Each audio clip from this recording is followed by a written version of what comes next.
Good morning student. आज आपण मराठी मुळाक्षरे कशी लिहायची हे शिकणार आहोत. आपण मुळाक्षरे लिहितो, परंतु ती वळणदार कशी लिहायची हे आज आपल्याला शिकायचं आहे. मराठी वर्णमालेतील पहिलं मुळाक्षर आहे अ.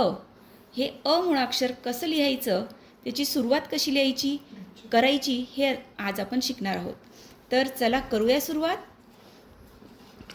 मराठी वर्णमालेतील पहिले मुळाक्षर आहे अ.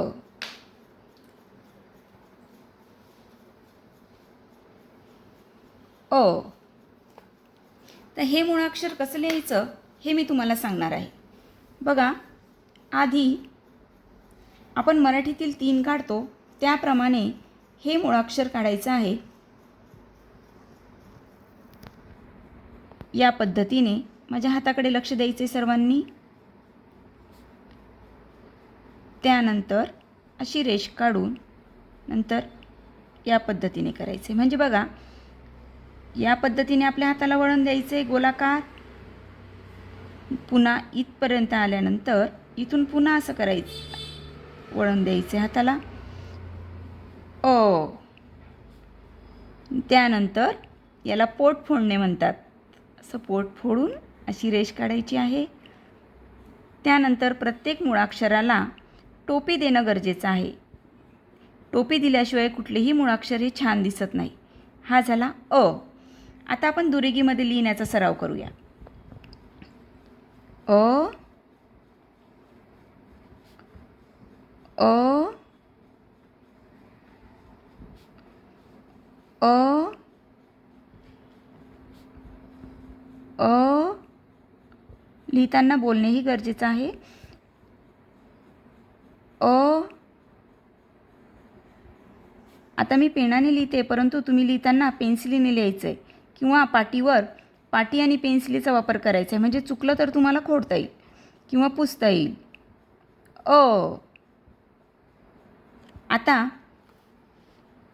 ह्या अचा सराव पूर्ण पेजभर आपण असा करायचा आहे. अ अ अ. आता मी तुम्हाला इथं अननसाचा अ या पद्धतीनेही शिकवू शकते, परंतु आपण मुलांना अननसाचा शिकवल्यानंतर वाचन करताना मुलं जर अनार असा शब्द आला तर त्याला असंच बोलतात की अननसाचा अ, नलकाना ना र.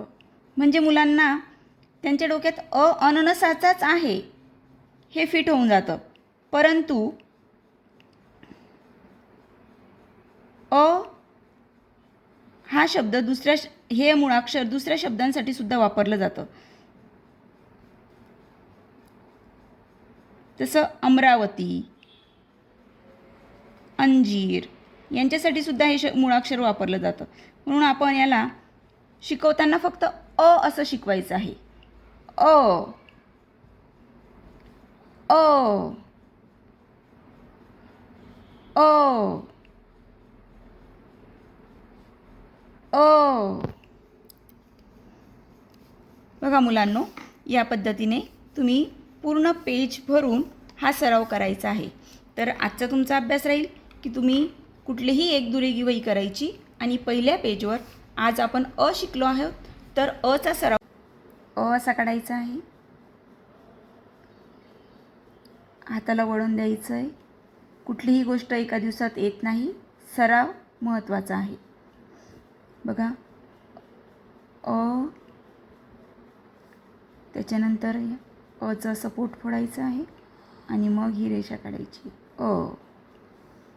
आणि अक्षराला टोपी द्यायची आहे, मुळाक्षराला अ. या पद्धतीने आपण अ लिहिण्याचा सराव करू शकतो आणि आपलं अक्षर वळणदार करू शकतो. तुम्हाला व्हिडिओ आवडला असेल तर हा व्हिडिओ बघून तुम्ही तुमचं मुळाक्षर किंवा हस्ताक्षर सुधारण्याचा प्रयत्न करायचा. हे तुम्ही घरबसल्या करू शकतात. तुम्ही माझा व्हिडिओ पाहिल्याबद्दल तुमचे खूप खूप धन्यवाद. Thank you very much.